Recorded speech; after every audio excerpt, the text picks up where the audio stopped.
duke qenë një nga senatorët e politikës shqiptare, tashme me mbi 3 dekada eksperiencë politike, parlamentare, ekzekutive, si e mendoni ju një strategji të suksesshme të opozitës, se qëllimi i çdo opozite është të vinë në pushtet, për të ardhur në pushtet në një kohë sa më të shpejtë? Strategjia në radhë parë ka nevojë për një narrativ të qartë. Një narrativ të qartë programore alternative, jo vetëm për atë çka ka sot pushteti, por edhe për atë çka i ofrojmë ne qytetarëve shqiptar. Sepse ti nuk mund të ofrosh vetëm përplasjen me pushtetin, por dhe bashkëpunimin për ndërtuar diçka më të mirë.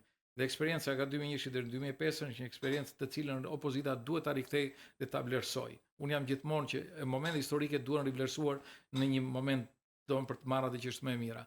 Dhe kjo ka të bëjë me raportet brendshme. Hapja e opozitës është e domosdoshme. Prandaj them që forumi për dialog është një strategji jashtëzakonisht e mirë për ta bashkuar dhe për ta hapur opozitën në qëllime të përbashkëta. Duhet një lloj kopi i dytë apo Shiko, mund t'i vendosë çdo lloj emri, unë nuk mendoj që do të thënë duhet na pengoj se ka qenë njerëz duhet jetë prapë. Një histori e suksesshme ti duhet përpiqesh ta kthesh në një moment akoma dhe më të suksesshëm, duke parë dhe deficiencat që ka pasur në kohë.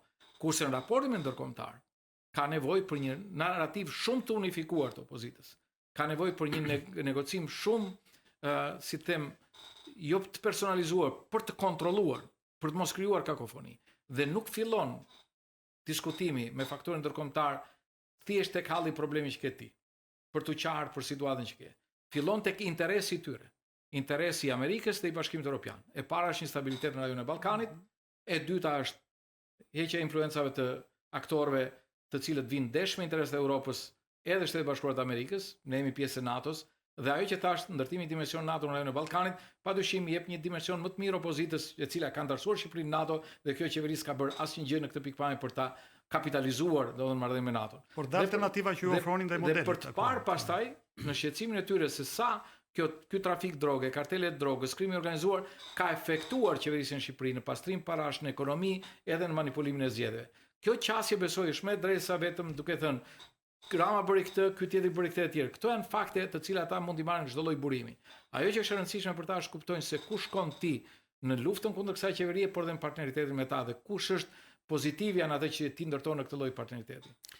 Shumë faleminderit zoti Mediu që bashkëndat me ne disa nga mesazhet që erën së fundit nga Forumi i Sigurisë në Washington, disa nga dilemat e forta të sigurisë edhe në rrafshin transatlantik, por natyrisht edhe për atë që i përket shtëpisë sonë, Shqipërisë dhe mbi të gjitha aksionit opozitar dhe se si do arrit ta shpalosë alternativën e saj.